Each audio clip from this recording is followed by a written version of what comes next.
就遇到他们的第一句话就是怎么样？这里很美吧？如果他们真的没有爸爸了，那爸爸这个角色，我想要留什么东西给他们？我认为真正的失败是就不再尝试了。我其实对于这种人生很难得的经验会比较兴奋，所以不是说我主动想去南极，而是有这个机会来的时候，它还蛮吸引我的。然后最重要的是，其实是可以跟刘大哥，就是游戏橘子的董事长，可以相处这么长时间，我是觉得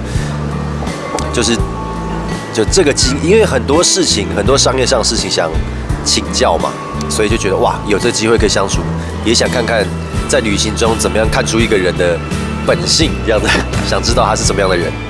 我一个人走进冰川的时候，因为那时候是他们都说不要过去那里，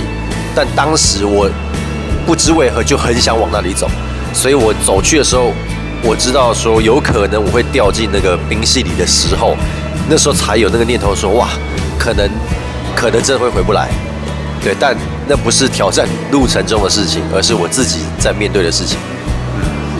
我一个人走，所以我看到了风景是所有人都没看到的，因为我往那里走了半个小时，然后一个人躺在南极大地上面。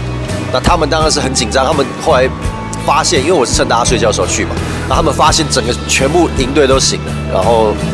他们就弄很长的雪板，因为你这样比较安全，如果真的会有冰封就卡到这样，所以他们就很小心翼翼的要过来救我这样。我说，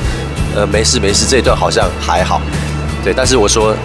就遇到他们的第一句话就是怎么样？这里很美吧？因为很大家就第一个人行动。对啦，那是有点不乖，但是我也不知道为何就被南极呼唤。当下的想法就是，如果他们真的没有爸爸了，那爸爸这个角色，我想要留什么东西给他们？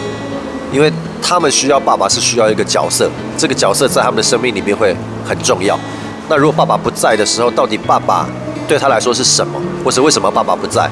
的这整件事很重要，所以我就想留给他们，也算一个精神吧，就是所以写的那段遗言。那主要留下来的就是爸爸是很爱他们、很支持他们的，以及爸爸是很为自己的梦想付出的，对，这是我想留给他们的。真要说的话，也不算失败啦，但是失败者的遗言是，因为我的书里有分享我创业失败的过程，然后呢，我认为真正的失败是就不再尝试了，对，所以我其实不想再当失败者了，因为当时的我是有决定放弃尝试的这个想法，所以我觉得失败者的遗言就是因为遗言的意思就是这个人要离开了嘛，所以我希望我的失败者要离开了，就失败者在我身上这个灵魂要离开了，所以我写了一个遗言给他，就如果是坐车可以，如果是开船可以，但如果要我再徒步，我不要。像这样，这是在徒步。哇，这种徒步的真的是我不太行，对。体力上可以。体力可以，是我觉得无聊，它是没有南极是没风景的，就是它是没有任何景色，全部，然后你就这样子，